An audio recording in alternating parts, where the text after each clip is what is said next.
Your person has been banned from texting you, and forced to delete your number. The reason will shatter you. Beloved soul, what you are about to hear is so brutal and heartbreaking that it requires your full, undivided attention. Not half of you. Not the part of you that is scrolling, distracted, half present. All of you. Every quiet corner of your awareness. Because I am not speaking to you by accident. I never do. Something deeper than coincidence, something older than logic, something that moves beneath the surface of the ordinary world, that is what is guiding these words to you right now, in this exact moment, at this exact point in your journey. So stay with me. Watch this message until the very end.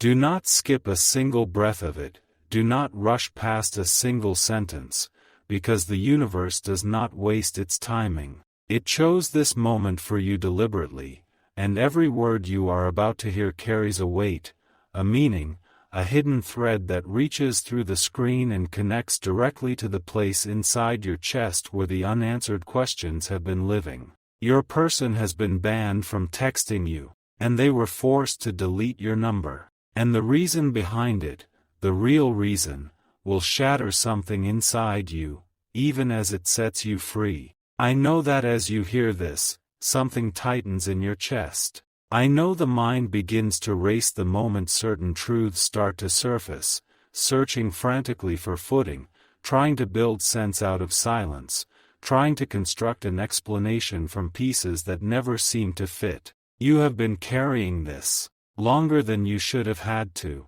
You have been sitting in the confusion of a sudden distance, a shift in energy so sharp and so unexplained that it left you standing in the middle of your own life, wondering what you did wrong. And perhaps you have already blamed yourself. Perhaps you have already run through every conversation, every message, every moment, searching for the word that was too sharp, the boundary that was pushed too far, the mistake that sent everything collapsing. Perhaps you decided, in the silence, that the problem was simply you, that their feelings faded, that you were not enough, that love, once again, had chosen to leave. But listen carefully, because what I am about to reveal is not what you think. This was not their choice. Let that land. Let it move through you slowly, because it needs space to be understood. This was not a decision that rose naturally from within them. This was not a feeling that simply cooled over time, a heart that gradually drifted, a person who slowly realized they wanted something different. What happened to your connection was not an organic ending. It was an interruption. A forceful, deliberate, painful interruption, and it came from a direction you may have never thought to look. It was done by someone very close to them. Someone who carries a presence in their life that you may have underestimated, or perhaps never fully saw. Someone bound to them not by choice but by blood, by history, by the invisible architecture of family. It was your person's sister, my beloved. The one who stands beside them in the deepest rooms of their life, in the memories of childhood, in the unspoken codes of the household, in the weight of shared history that no outsider can fully understand. She stepped into your story, not quietly, not gently, not with the hesitance of someone unsure. She stepped in with force, with conviction, and with something that, from the outside, perhaps looked like love, but from the inside, from where your person was standing, felt more like a wall being built around them. She told them to stay away from you. And she did not suggest it softly. She did not offer it as a gentle concern or a careful question. She told them, with the authority of someone who believed, completely and without doubt, that she was doing the right thing. She planted seeds, and seeds, once planted in fertile soil, do not ask permission before they grow. The seeds she planted were seeds of doubt, seeds of fear. Seeds of a future constructed entirely from her own anxieties, her own assumptions, her own unexamined beliefs about who you are and what your presence in their life would eventually produce. She convinced them that being with you would lead to pain. Not possibility. Not growth. Not love. Pain. Only pain. She painted a picture of a future with you so dark, so certain in its suffering, that your person began to see it too, not because it was true, but because when someone you love and trust shows you something with total conviction, the mind begins to mistake their certainty for reality. And the most agonizing part of all of this, the part that I need you to truly sit with, is that your person did not fully believe her. Deep within them, in that quiet and knowing part of the self that cannot be argued with, something resisted. Something said, "This is not right. This is not who they are. This is not the truth." But resistance, no matter how genuine, can be worn down by relentless pressure. And the pressure around them was not gentle. It was persistent. It was emotional. It was layered with guilt and obligation and the particular kind of pain that only comes when the people you cannot imagine losing are the ones making the demands. You see, the strongest chains in the world are not made of iron. They are made of family expectations, of emotional debt, of the silent, suffocating weight of obligation to people whose love you have never been able to question, not because it is not real, but because questioning it feels like betraying something fundamental to who you are. Your person was cornered, placed in a situation so tight, so heavy with consequence, that freedom felt impossible from any direction. They were told, in words both spoken and unspoken, that continuing to speak to you would bring chaos into their life, chaos into their home, disruption into relationships that had been built over decades, relationships they could not simply walk away from, relationships that had been threaded through every formative moment of their existence. They were made to feel, with extraordinary effectiveness, that choosing you would mean losing everything else. That love for you and loyalty to their family could not coexist.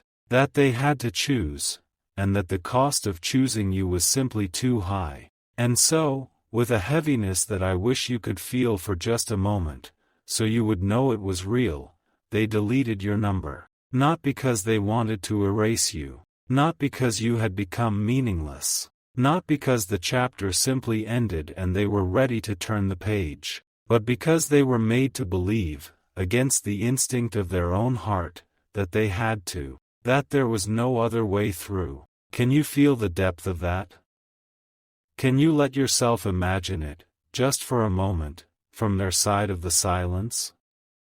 Imagine holding someone in your heart so fully that their name has its own warmth inside you. Imagine feeling their presence not just in the messages you share but in the quiet spaces between moments, in the small thoughts that arise without invitation, in the way certain songs and certain lights and certain hours of the evening carry a feeling that belongs only to them. And then imagine being told that you must cut that off, that you must press delete on their name as though you are pressing delete on a part of yourself, that you must act, from the outside, as though they never meant anything, while on the inside, the truth of what they mean to you has not changed by a single degree. That is what your person went through. Their fingers did not move quickly. They hesitated. They paused over your name for longer than anyone watching them would have understood. Their heart pushed back. Their whole body resisted what their hand was being pressured to do.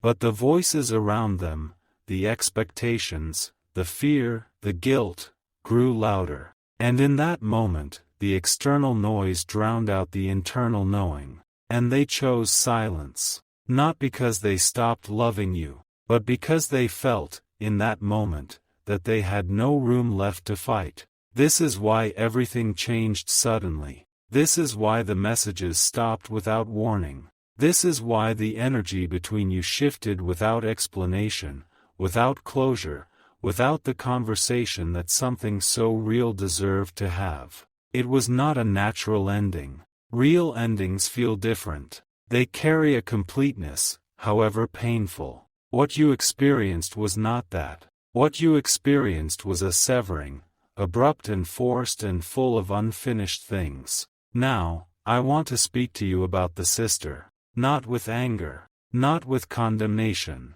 but with clarity, because understanding is more powerful than resentment. She carries a belief, sincere and unshakable, that she is protecting the person she loves. That is not nothing. That kind of love, however misdirected, comes from a real place. She looked at you, or at the idea of you, and she saw something that frightened her. Perhaps she saw a disruption to the order she had always known. Perhaps she saw a love that threatened to pull her sibling in a direction she could not follow. Perhaps she had been hurt before and was casting that old wound onto something new and blameless. Whatever the origin, she constructed a story about you, about who you are, what you want, what you would bring, and she told that story with such conviction that it began to replace the truth.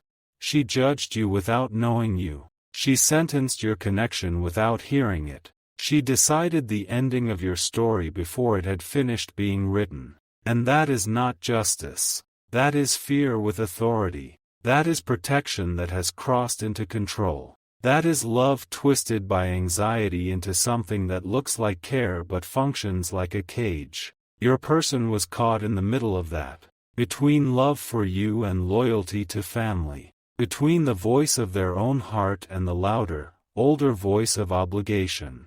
And they did not have the tools in that moment, or the space, or the strength, to fight on both fronts at once. So they surrendered, not to what they wanted, but to what was demanded of them. And now I want to say something that I need you to receive with every part of you, because this is where the deepest truth of this message lives. Energy does not disappear because communication stops. Let that be real to you, not as a comfort or a consolation, but as a fact about the nature of what happens between two people when something genuine has passed between them. The deletion of a number is an action taken in the physical world. But what exists between two souls who have truly touched each other, that does not live in a phone. It does not live in a message thread. It does not live in any object or platform or device that can be erased with the press of a button. It lives somewhere else.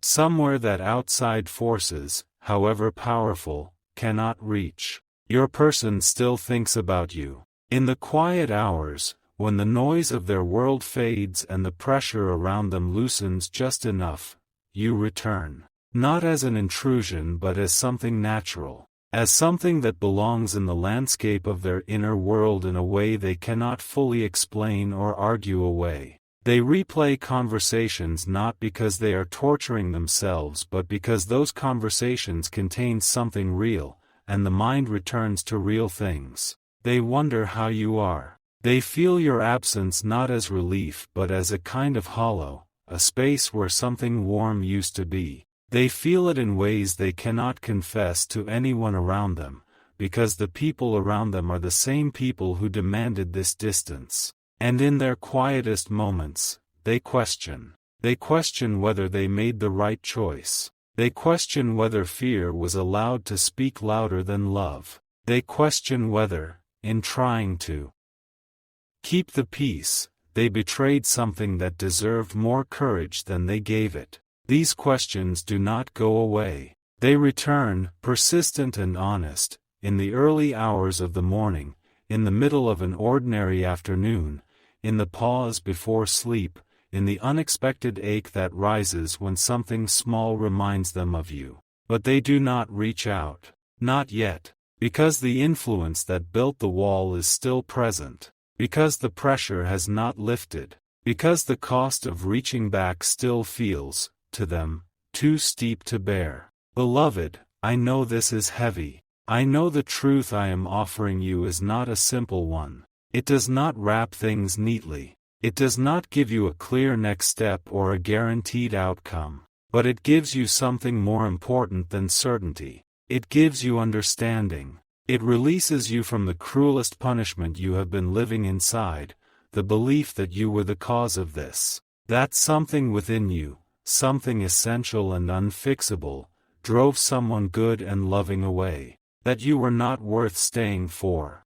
None of that is true. Not a syllable of it. This was never about your worth. This was about someone else's fear. And fear, when it is given enough power and enough proximity, can distort even the purest of connections. It can interrupt the most genuine of loves. It can create distance where there was closeness, silence where there was warmth, confusion where there was clarity. Fear is extraordinarily powerful, and it is not yours to carry. You are not forgotten. You are not replaced. You are not invisible or unimportant or easily set aside. You are separated by circumstances that were forced upon both of you, not chosen by either of you. And the universe is showing you this truth right now, in this moment, for a specific reason. Not to send you running back. Not to open a wound and leave it open. Not to give you false hope dressed as spiritual revelation, but to give you something you have been desperately in need of: clarity. The clarity that dissolves self-blame. The clarity that lifts the weight of a question that was never yours to answer alone. The clarity that allows you to stop searching for the flaw in yourself that caused all of this, because that flaw does not exist. Sometimes closure does not arrive in the form we expect. We wait for a conversation, a message, an explanation offered directly by the person who went silent. And sometimes that conversation never comes. Not because the truth doesn't exist, but because the person carrying it is not yet free to deliver it. Closure, real closure, can come through understanding, through seeing the full picture, even when only part of it was ever shown to you.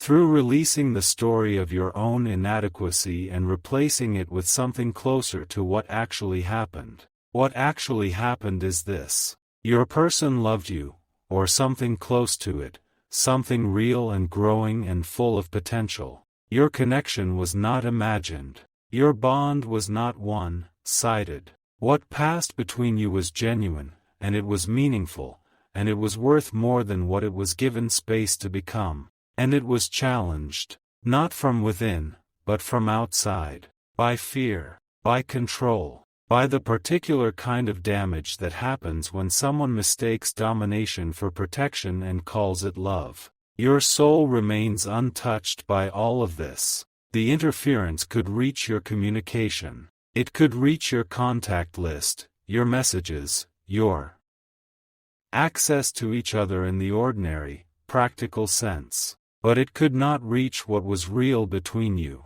That part, the part that lived in the quality of the connection, in the way you made each other feel, in the small and enormous ways you were seen by each other, that part belongs to you. It was yours before anyone tried to take it, and it remains yours now. So do not let this break you in the direction of believing you are unlovable. Do not allow this silence to write a story about your worth that has no business being written. Do not let the fear of someone who never truly knew you become the lens through which you see yourself. Let this awaken you instead.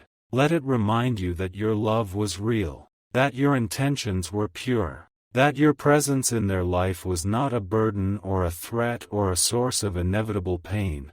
It was a light that someone else, looking from a place of fear, could not stand to see burning freely. And whatever comes next, whether the paths that were separated find their way back toward each other, or whether they continue in different directions and discover different destinations, one truth will stand, unchanged and unchallengeable, beneath all of it. You were never the reason this fell apart. You were the reason it was once so profoundly, so undeniably, so beautifully alive. And that, beloved, that is something no one can delete.